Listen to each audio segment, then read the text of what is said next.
Isang mapagpalang araw po sa ating lahat. Ako po si Junella Bianca de Aguilar at ito po ang aking Day 270 devotion para sa ating 365 daily devotion na pinamagatang Bakit ka dapat maghintay sa Diyos?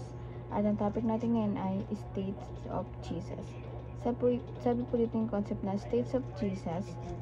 The states of Jesus Christ describe the different relationships he had to God's law, authority, and honor during his redemptive work.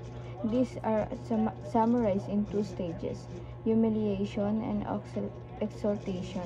In his humiliation, Christ laid aside his rights, submitting to the law, suffering, and death for our salvations.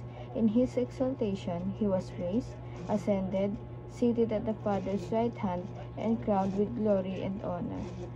At ang Bible verse natin matagpuan sa Philippians chapter 2 verses 5 to 11, and it says, in your relationships with one another, have the same mindset as Jesus Christ, who, being in very nature God, did not consider equality with God something to be used to his own advantage. Rather, he made himself nothing by taking the very nature of a servant, being made in human likeness, and being found in appearance as a man. He humbled himself by becoming obedient to death, even death on a cross. Therefore, God exalted him to the highest place and gave him the name that is above every name, that at the name of Jesus every knee should bow, in heaven and on earth and under the earth, and every tongue acknowledge that Jesus Christ is Lord, to the glory of God the Father. At ang teachings natin ay number 1. Jesus is a perfect example of humiliation. Ito po, talagang pinakita sa atin ang ating Panginoon na kung paano magpakatao, kung paano magpakumbaba, kung paano makipagkapwa-tao sa ating kapwa. Pinakita niya yung perfect example para sa atin na ganun dapat yung ipakita natin, or ganun dapat yung iasal natin bilang tayo ngayon sa mundo kinagagalawan natin. Kailangan i-apply natin yung example ng humiliation ni Jesus Christ. And number 2 po, Jesus calls us to follow his example. Ito po, yung kaya nga binigyan tayo ng example ating Panginoon, syempre para gahin natin or doon tayo pagbasihan yung pamumuhay natin sa pang-araw-araw. Syempre hindi niya lang naman binigay example na yun para wala lang, kundi para maging guide natin yun sa pang-araw-araw natin buhay na gusto niya na i-apply natin sa ating buhay na kung paano tayo mamuhay sa araw-araw. And number 3 po, Jesus wants us to embrace his humility. Ito po, yung humility ng ating Panginoon, gusto niya i-embrace natin talagang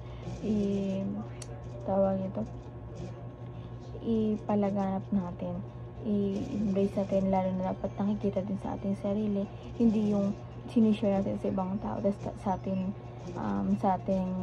ang pamumuhay hindi nakikita. Kailangan sa atin muna yung manggaling bago natin i-embrace sa ibang tao.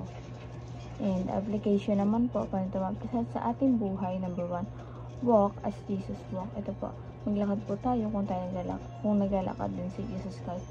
At talagang diba, pag naglakad siya, kailangan nakasunod din tayo.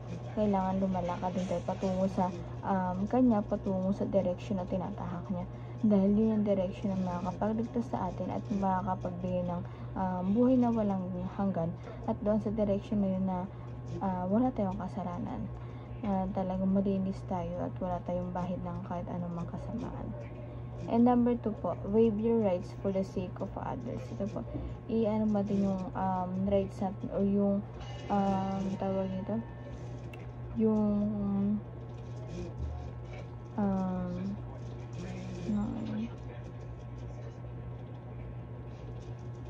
dapat yung kapakanan natin talagang paglaban natin para din sa ibang tao, na kailangan talaga natin yan, na kinaglalaban natin siya, or yung rights natin talagang ini-embrace din natin para din sa ibang tao. And number 3 po, wait until God lifts you up. Ito po, hindi palagi nasa baba tayo, hindi palaging nasa taas. Kaya nga sabi nila, diba, bilog ang mundo. maaaring ngayon nasa taas ka, kaya maganda na i-apply natin yung humility ng ating Panginoon, na dapat maging ganun tayo yung paumuhay natin para tawag ito, na once na parang iangat tayo ng ating Panginoon, hindi siya magdadalawang isip na iangat yung yung pamumuhay natin, kasi in-apply natin yung example na binigay niya sa atin. And di lamang po ang aking devotion ngayong araw. Sana po natutunan kayo at huwag mo kalimutan na i-share sa ating mga mahal sa buhay, and God bless po sa ating lahat.